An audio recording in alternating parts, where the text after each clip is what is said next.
శ్రీ సాయి సచ్చరిత్రము 30వ అధ్యాయము. షిరిడీకి లాగబడిన భక్తులు వణి నివాసి కాకాజీ వైద్య, బొంబాయి నివాసి పంజాబీ రామ్లాల్. ఈ అధ్యాయంలో బాబా షిరిడీకి ఇచ్చిన ఇద్దరు భక్తుల వృత్తాంతమును చెప్పుకొందుము. దయామయుడు భక్తవత్సలుడు అగు శ్రీ సాయికి నమస్కారము. వారు దర్శన మాత్రమునే భవసాగరమును తరింపజేసి మన ఆపదలను బాపెదరు. వారు నిర్గుణ స్వరూపులైనను భక్తులు కోరుటచే సగుణ స్వరూపం వహించిరి. భక్తులకు ఆత్మసాక్షాత్కారం కలిగించుటే మహాత్ముల కర్తవ్యం. అది యోగీశ్వరుడైన సాయినాథునకు ముఖ్యతమమైనది, తప్పనిసరి అయినది. వారి పాదములను ఆశ్రయించిన వారి పాపములెల్లా నశించును. అట్టి వారి ప్రగతి నిశ్చయము. వారి పాదములు స్మరించుచు పుణ్యక్షేత్రముల నుండి బ్రాహ్మణులు వచ్చి వారి సన్నిధిలో వేదశాస్త్రములు పారాయణ చేసి గాయత్రీ మంత్రమును జపించెదరు. దుర్బలులము పుణ్యహీనులము అగుటచే భక్తి అనగా ఏమో మనకు తెలియదు. మనకింత మాత్రం తెలియను. ఇతరులు మనలను విడిచిపెట్టినప్పటికీ బాబా మాత్రం మనలను విడువరు. వారి కృపకు పాత్రులైన వారు కావలసినంత శక్తి, జ్ఞానం, నిత్యానిత్య వివేకములను పొందెదరు. భక్తుల కోరికలను పూర్తిగా గ్రహించి సాయి వాణిని నెరవేర్చును. అందుచేత ఎవరికి కావలసినవి వారు పొంది కృతజ్ఞతతో ఉండెదరు. కానీ మేము వారికి సాష్టాంగ నమస్కారం చేసి వేడుకొనెదము.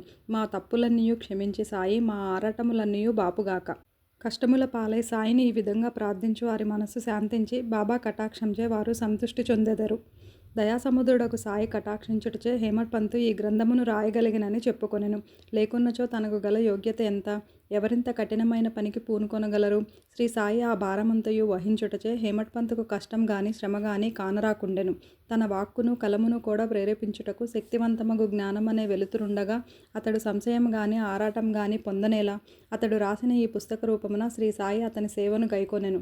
ఇది అతని గత జన్మల పుణ్య పరంపరచే ప్రాప్తించెను. కావున అతడు అదృష్టవంతుడనియు పుణ్యాత్ముడనియు అనుకొనెను. ఈ క్రింది కథ సాధారణ కథ కాదు, స్వచ్ఛమైన అమృతము. దీనినెవరు తాగెదరో వారు సాయి మహిమను సర్వాంతర్యామిత్వమును తెలుసుకొందురు. వాదించువారు విమర్శించువారు ఈ కథలను చదవనక్కర్లేదు. దీనికి కావలసినది అంతులేని ప్రేమ, భక్తి, వివాదము కాదు. జ్ఞానులు, భక్తి విశ్వాసములు కలవారు లేదా యోగుల సేవకులమనుకుని వారు ఈ కథలను ఇష్టపడి మెచ్చుకొనెదరు. తదితరులు కాకమ్మ కథలనుకొందురు. అదృష్టవంతులైన సాయి భక్తులు సాయి లీలలను కల్పతరువుగా భావించెదరు. ఈ సాయి లీలామృతమును తాగినచో అజ్ఞానులకు జన్మరాహిత్యం కలుగును, గృహస్థులకు సంతృప్తి కలుగును, ముముక్షువులకిది సాధనగా ఉపకరించును. ఇక ఈ అధ్యాయంలోని కథను ప్రారంభించదము. కాకాజీ వైద్య. నాసిక్ జిల్లా వణిలో కాకాజీ వైద్య అనువాడుండెను. అతడు అచటి సప్తశృంగి దేవతకు పూజారి. అతడు అనేక కష్టములు పాలై మనశ్శాంతిని పోగొట్టుకుని చంచల మనస్కుడయ్యను. అట్టి పరిస్థితుల్లో ఒకనాటి సాయంకాలం దేవత ఆలయమునకు పోయి తనను ఆందోళన నుండి కాపాడమని హృదయపూర్వకంగా వేడుకొనెను. అతని భక్తికి దేవత సంతసించి ఆనాటి రాత్రి అతనికి స్వప్నమును కాన్పించి బాబా వద్దకు పొమ్ము, నీ మనస్సు శాంతి వహించును అనెను. ఈ బాబా ఎవరో దేవునడిగి తెలుసుకొనుటకు కాకాజీ ఉత్సహించెను. కానీ ఇంతలోనే అతనికి మెలకువ కలిగెను. ఈ బాబా ఎవరై ఉండవచ్చునని అతడు యోచించెను. కొంతసేపు ఆలోచించిన పిమ్మట ఈ బాబా త్ర్యంబకేశ్వరుడు అనగా శివుడు కావచ్చునని అతడు పుణ్యస్థలమగు త్ర్యంబకము నాసిక్ జిల్లాకు వెళ్ళెను. అచట 10 రోజులుండెను. అక్కడున్నంతకాలం వేకువజామునే స్నానం చేసి రుద్రమును జపించుచు అభిషేకమును తదితర పూజలను గావించెను. అయినప్పటికీ మునుపటి వలె అశాంత మనస్కుడై ఉండెను. పిమ్మట స్వగ్రామమునకు తిరిగి వచ్చి దేవతను తిరిగి వేడుకొనెను. ఆ రాత్రి ఆమె స్వప్నంలో కనిపించి ఇట్లనెను. అనవసరంగా త్ర్యంబకేశ్వరం ఎందుకు వెళ్ళినావు? బాబా అనగా షిరిడీ సాయిబాబా అని నా అభిప్రాయము. షిరిడీ పోవుటెట్లు, ఎప్పుడు పోవలను, బాబాను చూచుటెట్లు అని కాకాజీ మనోవ్యాకులత పొందుచుండెను. ఎవరైనా యోగీశ్వరుని చూడవలెననుకొన్నచో ఆ యోగియే కాక దైవం కూడా అతని కోరికను నెరవేర్చుటకు సహాయపడును. యథార్థంగా యోగియు భగవంతుడును ఒకరే. వారిలో ఏమీయూ భేదం లేదు. ఎవరైనా తానైపోయి యోగిని దర్శించుట అన్నదే ఉత్తబూటకము. యోగి సంకల్పించినదే వారిని చూడగలుగు వారెవ్వరు? అతని ఆజ్ఞ లేక చెట్టు ఆకు కూడా కదలదు. యోగి దర్శనమునకై భక్తుడు ఎంత వేదన పడునో, ఎంత భక్తి విశ్వాసములు చూపునో అంత త్వరగాను బలముగాను అతని కోరిక నెరవేరును. దర్శనముకై ఆహ్వానించువాడే వచ్చువానికి స్వాగత సన్నాహములొనర్చును. కాకాజీ విషయంలో అట్లే జరిగెను. శ్యామ మొక్కు. కాకాజీ షిరిడీ పోవుటకు ఆలోచించుచుండగా ఒక అతిథి అతనిని షిరిడీ తీసుకొని పోవుటకు అతని ఇంటికే వచ్చెను. అతడింకెవరో కాదు, బాబాకు ముఖ్య భక్తుడు శ్యామాయే. శ్యామ ఆ సమయమును వణికి ఎట్లు వచ్చెనో చూతుము. శ్యామ బాల్యంలో జబ్బు పడినప్పుడు అతని తల్లి తమ గృహదేవతయగు వనిలోని సప్తశృంగికి జబ్బు నయం కాగానే నీ దర్శనమునకు వచ్చి బిడ్డను నీ పాదములపై పెట్టెదను అని మొక్కుకొనెను. కొన్ని సంవత్సరముల పిమ్మట ఆ తల్లి కుచుములపై తామర లేచి ఆమె మిక్కిలి బాధపడెను. తనకు నయమైనచో 2 వెండి కుచుములను సమర్పించెదనని అప్పుడు ఇంకొక మొక్కు మొక్కెను. కానీ ఈ 2 మ్రొక్కులు కూడా ఆమె చెల్లించలేదు. ఆమె చనిపోవునప్పుడు ఈ సంగతి శ్యామకు చెప్పి 2 మ్రొక్కులు చెల్లించు భారము అతనిపై వేచి ఆమె మృతి చెందెను. శ్యామ కొన్నాళ్లకు ఆ మ్రొక్కులను పూర్తిగా మరచెను. ఇట్లు 30 సంవత్సరములు గడిచెను.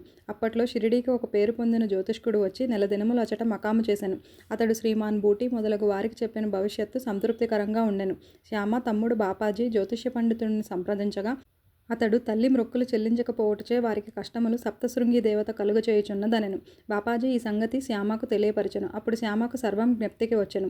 ఇంకనూ ఆలస్యం చేసినచో హానికరమని ఉంచి శ్యామ ఒక కంసాలని పిలిచి 2 వెండి కుచుములను చేయించెను.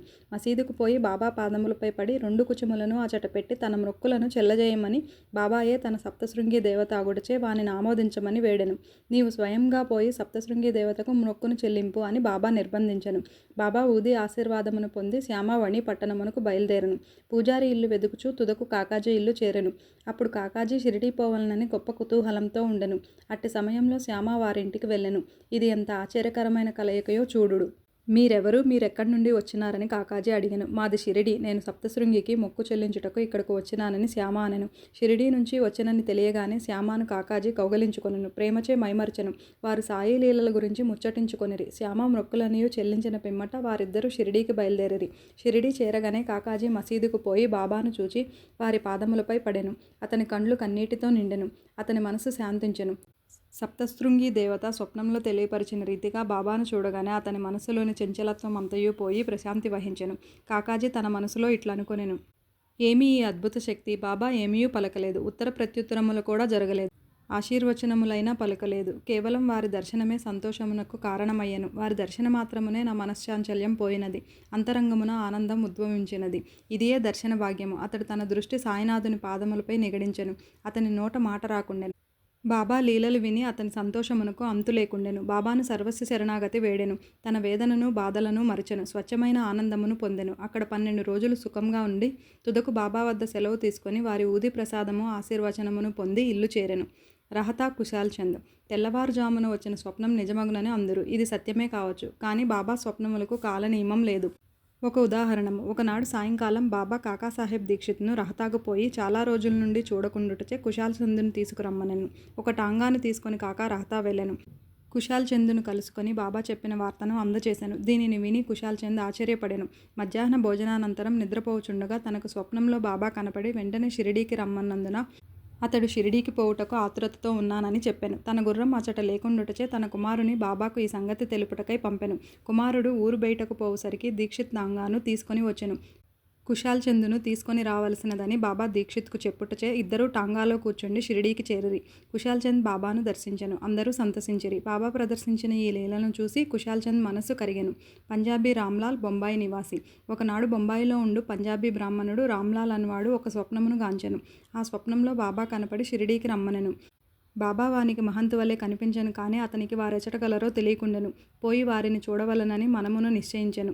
కానీ చిరునామా తెలియకుండుటచే చేయుటకేమియూ తోచకుండెను. ఎవరినైనా మనం పిలిచినచో వచ్చువారి కొరకు కావలసినవన్నీయూ మనము సమకూర్చెదము. ఈ విషయంలో కూడా అట్లే జరిగెను. అతడు ఆనాడు సాయంకాలం వీధిలో పోవుచుండగా ఒక దుకాణంలో బాబా ఫోటోను చూచెను. స్వప్నంలో చూసిన మహంతు ముఖలక్షణములు ఈ పటములో ఉన్న వానితో సరిపోయెను. కనుగొనగా ఆ పటము సాయిబాబాదని తెలిసెను. అతడు వెంటనే షిరిడీ పోయి అచటనే తన అంత్యకాలం వరకు ఉండెను. ఈ విధంగా బాబా తన భక్తులను దర్శనమిచ్చుటకై షిరిడీకి తీసుకొని వచ్చుచుండెను. వారి ఇహపరముల కోరికలు నెరవేర్చుచుండెను. 30వ అధ్యాయం సంపూర్ణం. ఓం నమో సాయినాథాయ.